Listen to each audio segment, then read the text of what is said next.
Les doy este mensaje al que lo escuche. Creo que es importante que los pueblos de Latinoamérica nos quitemos el yugo de nuestros opresores, los que nos han tenido siempre sufriendo en el luto, en la zozobra y en la miseria. Y si no me creen, miren el país que nos entregaron. Miren la seguridad, o mejor dicho, la inseguridad que nos entregaron. Miren la miseria y el saqueo que nos entregaron.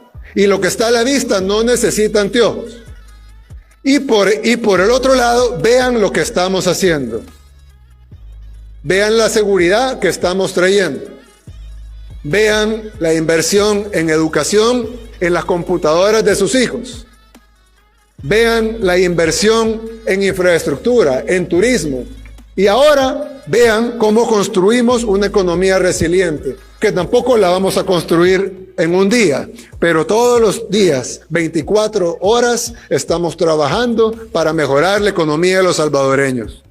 Literalmente nadie hubiera pensado que era posible que en El Salvador actualmente las maras todavía existen, pero sean algo tan pequeño como lo son ahora, y primero Dios lleguen a dejar de existir dentro de poco.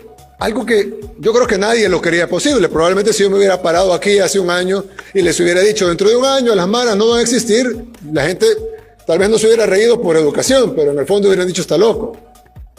Pero ver ahora la realidad, que las maras han sido reducidas a una mínima expresión, las pandillas en general, han sido reducidas a una mínima expresión, y primero Dios vamos a alcanzar el punto en donde ya no existan en nuestro país.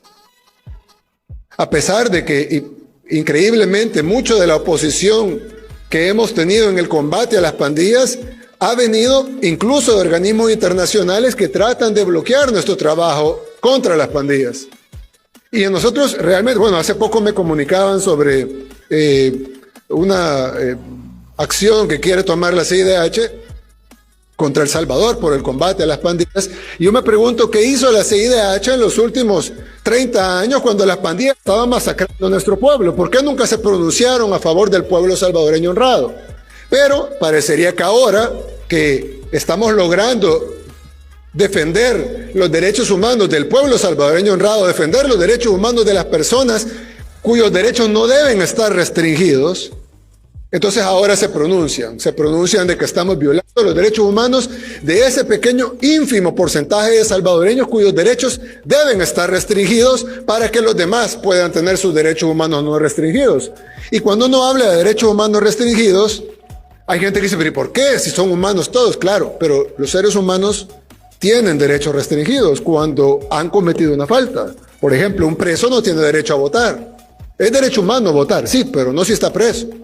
Es derecho humano estar libre, ir a donde uno quiere, pero no si está preso. En Estados Unidos, por ejemplo, hay pena de muerte. Es decir, tenemos derecho a la vida, pero no si tiene pena de muerte. Los que tienen pena de muerte tienen derecho a la vida. Aquí en El Salvador no tenemos pena de muerte. De hecho, ni siquiera tenemos cadena perpetua. Somos un país mucho más respetuoso de los derechos humanos de los delincuentes que la mayoría de países del primer mundo. Sin embargo, no vamos a poner jamás los derechos humanos de los delincuentes por encima de los derechos humanos de la gente honrada. Pero eso parece molestar a las organizaciones internacionales que además son financiadas por países que sí violan los derechos humanos, tanto de sus delincuentes como de su gente honrada al no protegerlos de los delincuentes.